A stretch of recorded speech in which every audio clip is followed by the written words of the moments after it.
Cool. Yeah, I learned whenever I'm making videos, because I do a lot of videos in here in front of this whiteboard, and I've learned that it's a little more natural when you have the random like interruptions. Like, for sure. Someone walks in the door, you're still recording, you just say hi, and then go on. Get back to it. Yeah. Especially with audio, people are like, "Oh, we heard your dog bark or whatever." Yeah. Like that. So, all right, cool. So getting right into it. So does anything on here like tell the time, like so we don't ramble? That's the seconds up top. It'll this new line will start right there, but the blue line you'll see. Alright, so we'll just jump into it. Welcome everyone to another episode of the Spread the Positive podcast. I'm your host Trent Denson. Got a very special guest with us today. His name is Korey Akers, owner operator of CrossFit Rampage here in Murfreesboro, Tennessee. Truly stand-up dude, participated in his workouts, just believe in what he's doing, he's a good dude. He's out here doing the things Spread the Positive is all about, so I just want to sit down with him, pick his brain on that. So Korey, thank you for being here. Thanks for having me. Yeah, man. So just jumping into it, just give us a little backstory on where you're from, upbringing, how you developed your mindset, just stuff like that. Yeah, absolutely. So originally born in Michigan, although I don't really consider it home. Nothing against it, but I was just 3 when I moved to Tennessee. So grew up in a small country town in Tennessee, about an hour outside of where we are here, Korey, Tennessee.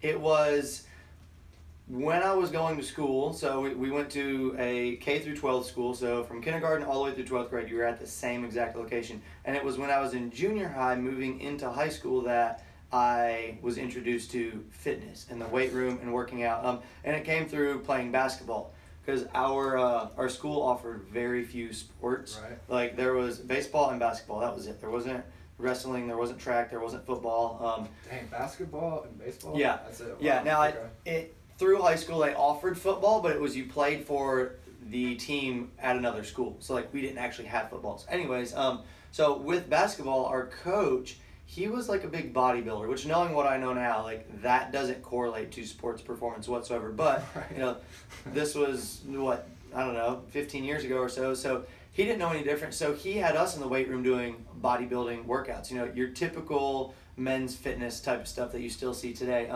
But regardless, even if it was, you know, correct or incorrect for the sport, that was my first exposure to the weight room. Right. My mother has always been interested in fitness, not like a huge fitness buff, but she just goes and works out regularly. So she had a local gym membership. So I didn't even have a car. I couldn't drive yet. I was still 15. And I started going to the gym that she went to. It was just a 24-hour local gym. So from there, I just really started liking the weight room. I actually started liking it more than basketball, simply because I didn't enjoy the coach. And I was by no means a basketball stud. So that led me to just really liking the whole aspect of training and fitness, and what it could do. It was like just a constant challenge. Like, can I do more? Can I get better? What works with what? Where do you think you developed that from? I don't know. I've always been intrigued by stuff like taking things apart, putting things back together, working on little mini projects.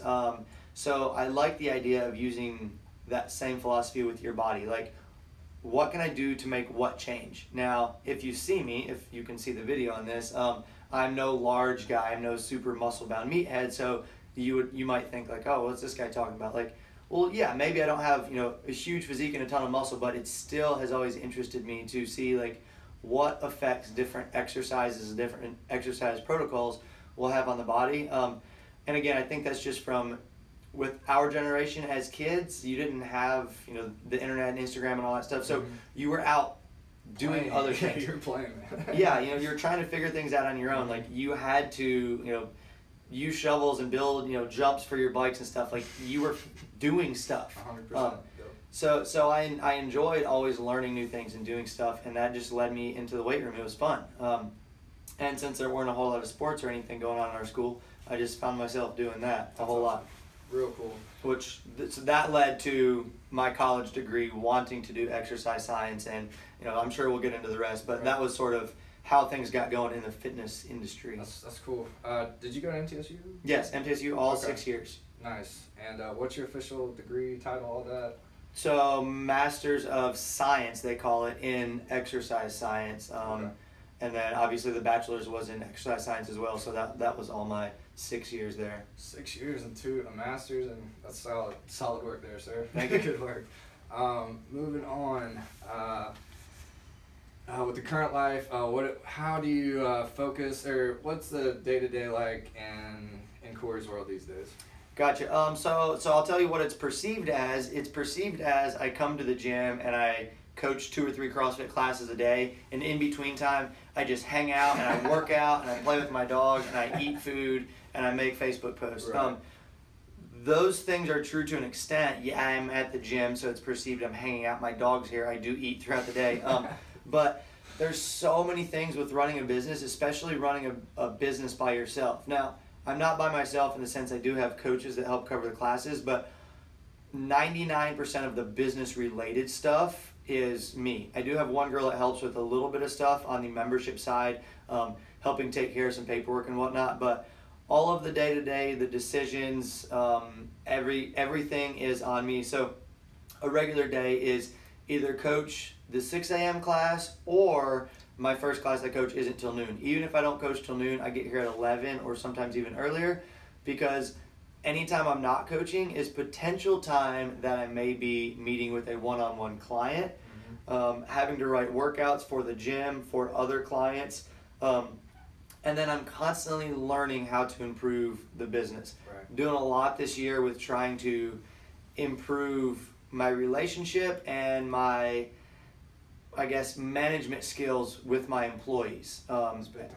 Yeah, and I say employees with, meaning the 5+1 kind of intern coaches we have, and I want it to be more than them just showing up and coaching in class. So there's a lot of behind the scenes spent on how do I make sure they all have the same knowledge and they're all doing the same stuff and they have input.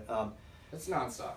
Yeah, it is. I go home usually every night around 7:30 or 8, and I'm not complaining about it. Like, it's not bad. Right. Not at all. And you're passionate about it. You can tell with Yeah. your posts, with everything you do. You can just tell you're truly passionate about what you do, and I think that's one of the biggest things with life in general. But something we're trying to, showcase here on Spread the Positive is that having that passion, having that purpose, having that sense of direction is everything. And with that being said, like, even in the difficult stuff, even with the tedious things you might not like as much, dealing with tough customers, all that type of thing, how do you maintain that positive mindset and just deal with that? And Yeah. Things do come about, and the first thing I think about is I bring myself back to like where I'm at and what I do for a living, and that I built this myself. And even my worst day here is still great, Yeah. because I hear so many people that are working jobs and living lifestyles that they hate, they complain about on a daily basis, and it's just nonstop. I want to get out. I wish I could do something else. So even on a bad day, it's like, it's not that bad. I'm doing what I love, and 5 minutes later, it's going to be back to completely normal, and it's fine. I read a book called How to Win Friends and Influence People. Classic. Yeah, you've read it? Yeah, I suggest anyone listening to this go read it. I forget the author. Do you remember? Carnegie. Yeah, Dale Carnegie, right? Okay. So anyways, How to Win Friends and Influence People. And so much in that book stuck out to me that I wasn't currently thinking about at the time. And that's just, when someone else is upset to the point of anger with you about something, it's usually just some form of miscommunication between what you wanted, what they wanted, and how the perception got communicated. So if there is, something that may be perceived as a negative situation or, something bad, I just think, all right, let's just stop for a minute and figure out why both parties might have some disagreement or anger and get to the root of that, because usually it's just miscommunication. That's easier said than done, for Yeah, sure. yeah, absolutely. It's a constant improvement, and I agree with that 100%. As someone that struggles with communication skills at times, like, that's one of my downfalls I'll throw out there. But that's spot on. But yeah, moving forward, what's going right? What do you think in the world is going right? Like, in the world of fitness is everything right now. The obesity is at like the worst of all time, obviously. what are some of the areas where things are working right? Like I'll go ahead and point out CrossFit Rampage is something that's going right. Yeah. Like you what you're doing and the just the culture within this building. Like I said, I participated back in the day, and just I'm familiar with your coaching style, just what you bring to the table. What else do you have in that regard? What I would definitely say is going right, and we could also say there could be negatives to this, but what is going right is the social media boom. You know, it's continuously on and up. Mm-hmm. Ever since Facebook started, and then Instagram and Twitter and Snapchat and whatever else is going on now. I feel like that is definitely going right, especially if we relate it to the fitness industry, because there are so many people providing excellent information, and it's free. Yeah. If you follow the right people on Instagram, if you subscribe to the right channels on YouTube, you can learn so much that years ago you would simply have to look up someone in the yellow pages, call them, pay them, and hope that they were good at what they were doing. So I feel like that's really good. It helps people, including like this podcast, spread a message across potentially the whole globe if you have listeners there. Within a snap of a finger. Yeah. So I think that's really going right. Yeah, there could be like a lot of filler and junk and even negative stuff on the internet, but you take someone related to fitness or obesity, they are nervous about coming into a gym. So yeah, they're going to spend a lot of time researching online, finding where to go or what to do, but in the meantime, they might find things that are very useful that they can learn and do by themselves at home, just because they found it on someone's Instagram post. That's a game changer, So definitely social media is going right. I'm not whatsoever involved in the world of politics, so I can't speak on that. I don't know if anything's going right there or not. That's not me. The landscape of the fitness industry has been changing over the past decade and still continues to change.